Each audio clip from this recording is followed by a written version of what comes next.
Hello viewers, welcome back to my channel. আপনারা দেখছেন বনানীর স্বপ্ননীড়। এই শীতের সন্ধ্যায় একটু অন্যরকম কিছু খেতে চাইলে একদিন এই আলু পরোটা বানিয়ে ফেলতেই পারেন। আর আমি এই রেসিপিটা কিভাবে বানিয়েছি আপনারা দেখে নিন। এই জন্য আমি প্রথমে কিছুটা আলু সেদ্ধ করে বেশ ভালোভাবে স্ম্যাশ করে রেখেছি। এখন একটা কড়াইতে সর্ষের তেল দিয়ে বেশ অনেকটা আমি গোটা জিরে ফোড়ন দিলাম। এবার কিছুটা কুড়নো আদা দিয়ে দিলাম। এবার দেবো হাফ চামচ মতো হিং। আমি হিংটা বেশ পছন্দ করি, তাই বেশিরভাগ নিরামিষ রান্নাতে এটা ব্যবহার করি। এরপর কিছু গুঁড়ো মশলা যেমন জিরে গুঁড়ো, ধনে গুঁড়ো, হলুদ গুঁড়ো মিশিয়ে নেব। এবার ধীরে ধীরে নাড়াতে থাকবো। এখন অল্প নুন আর স্বাদ মতো চিনি দেব। এরপর কিছুক্ষণ নাড়িয়ে নিয়ে অল্প একটুখানি জলের ছিটে দিয়েছি। এখন কিছুটা কুচনো কাঁচা লঙ্কা দিয়ে দেব। একটুখানি নেড়ে চেড়ে নিয়ে আমি সেদ্ধ করা আলুটা মিশিয়ে নেব। পরোটা বানানোর জন্য আলুটাতে খুব বেশি রান্না করার দরকার নেই, এর মশলাটা একটুখানি ভেজে নিলেই হলো। এরপর আলুটা নেড়ে চেড়ে নিয়ে আরও কিছু মশলা, যেমন এখানে ভাজা মশলা মিশিয়ে নেব। আর নেব বেশ অনেকটা ধনেপাতা কুচি, আর দেব বেশ খানিকটা চিলি ফ্লেক্স। খেতেও যেমন স্বাদ হয়, আবার বেশ ঝাল ঝাল হবে, ভালো লাগবে খেতে।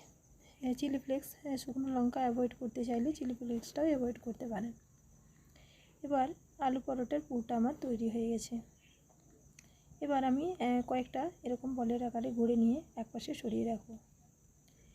আমি এটা আটা দিয়ে বানিয়েছি। আটাটা আগের থেকে মেখে রেখেছিলাম। আর এটা আমি একটুখানি জোয়ান আর সাদা তেল আর অল্প নুন দিয়ে মেখে রেখেছি। আর অল্প একটুখানি কালো জিরে দিয়েছি। এটা শুধু জোয়ান বা শুধু কালো জিরে দিয়েও এই ময়দাটা বা আটাটা মেখে নেওয়া যায়। এবার আমি অল্প একটু রুটির মতো বেলে নিয়ে পুরোটা ভেতরে ভরে ঠিক এইভাবে মুড়ে নেব। এই কাজটি এরপর পরোটা বেলার কাজটা খুব ধীরে ধীরে করতে হবে। খুব আস্তে আস্তে হাত দিয়ে চেপে চেপে চারপাশে আলুর পুরোটা ছড়িয়ে দিতে হবে। দেখুন আমি এইভাবে করেছি। এখন ধীরে ধীরে আলুর পুরোটা পুরো পরোটার মধ্যে এইভাবে চেপে চেপে ছড়িয়ে দিলাম। এবার ধীরে ধীরে দু একবার বেলে নিলেই আলু পরোটাটা বেলা রেডি হয়ে যাবে।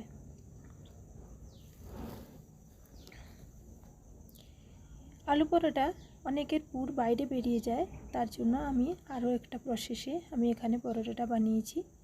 দেখুন আরেকভাবে আমি আলু পরোটাটা তৈরি করেছি। পুরটা এটা অনেকভাবেই বানানো যায়। এরকমভাবে বানালে দেখুন পুরটা ভেতরে থাকবে, বাইরে বেরিয়ে যাবে না। আবার এইভাবেও বানানো যায়। কিছুটা রুটির মতো বেলে নিয়ে এইভাবে মুড়ে নিতে হবে ভেতরে পুরটা দিয়ে। তারপর খুব ধীরে ধীরে হাত দিয়ে চেপে চেপে পুরটা একইভাবে চারপাশে ছড়িয়ে দিতে হবে। তারপর কয়েকবার বেলে নিলে, হালকা হাতে বেলে নিলে আলু পরোটাটা তৈরি হয়ে যাবে। পরোটাগুলো একটু মোটা মোটা হবে, তাতে খেতে নরম হবে এবং খেতে খুবই ভালো লাগবে। খুব বেশি পাতলা করলে এটা শক্ত হয়ে যায়। দেখুন কয়েকবার বেলে নিলেই এভাবে আলু পরোটা রেডি। এখন একটা কড়াই আমি গরম করতে দিয়েছি। এখানে আমি ননস্টিক প্যান নিয়েছি।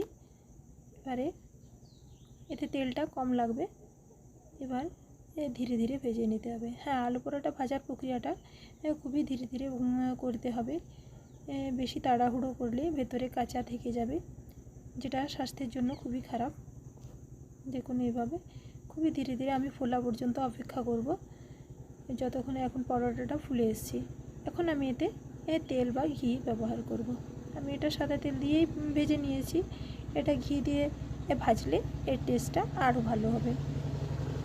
একটু উপর থেকে সাদা তেল ছড়িয়ে এভাবে আমি খুব ধীরে ধীরে পরোটাগুলো ভেজে নেব। আমার রান্না যদি আপনাদের ভালো লাগে বা আমার রেসিপিগুলো যদি আপনাদের পছন্দ হয়, তাহলে চ্যানেলটাকে সাবস্ক্রাইব করার অনুরোধ রইল। আর এই রেসিপিটি ভালো লাগলে একটা লাইক দেবেন। ধন্যবাদ।